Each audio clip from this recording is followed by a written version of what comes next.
Hi guys, welcome back to Econ Time with SK. So grab your notebooks, your favorite cup of coffee, and let's get started.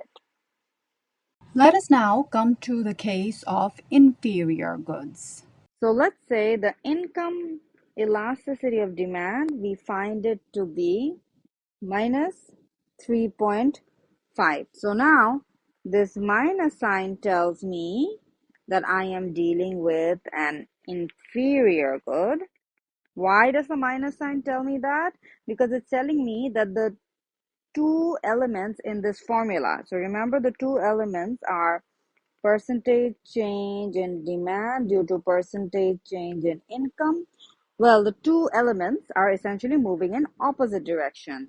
We know it's telling me that when income increases by 10%, demand for a particular good, this good falls by 35%. We know that when income goes up and demand falls, when there's this move in this opposite direction, we're dealing with inferior goods. Next, let's deal with this number here. So since the modulus of IED, which is 3.5, since this is more than 1, we can say that we are dealing with a good that is income elastic. All right.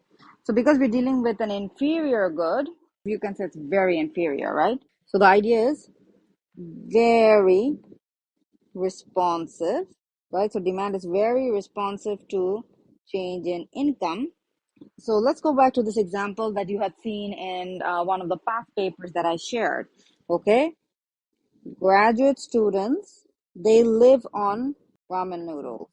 All right. So this is almost a joke in the PhD community. So when you're a graduate student, you're poor and you're rushed for time. So the only thing that you're gonna eat is just noodles. Okay.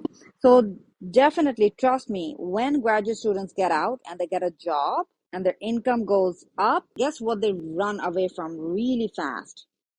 Ramen noodles. So demand for ramen noodles is supposed to just fall like this, right? So so in this case, there's just very high degree of responsiveness. People react a lot when their income increases and they just run away from eating ramen noodles to decent meals. Okay, now let's look at another example, but let's say this time the income elasticity of demand, let us be minus 0.43. Again, this minus sign essentially tells us that we are dealing with an inferior good. And this number, well, we are going to check, is it more than 1 or less than 1? Since it is less than 1, we can basically say that it is income inelastic. So that means that demand is not very responsive to our change in income, right? So the idea being that if your income were to go up like this, you would run away from the good, but the response wouldn't be so much. So it would be something like this. So can you think of a good where it is an inferior good, but people do reduce consumption when their income increases, but the reaction isn't so dramatic. Example of such a good could be public transportation. Okay. So when income increases, some people, they're going to switch to cars, let's say. All right. But for many, it could be that public transportation is still more convenient.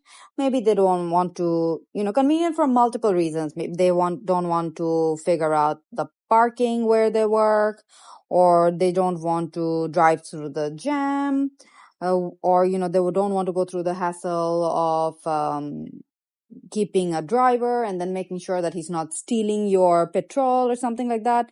So yes, when income increases, some people do switch to, using their private cars, but many hold on to consuming public transportation, traveling by the MRT or the bus. And so demand does fall, but not that drastically. Okay. And so this is an example of income inelastic good. Okay, guys, with that, we end our discussion on the income inelasticity of demand. So I shall see you in the next video with more elasticity concepts.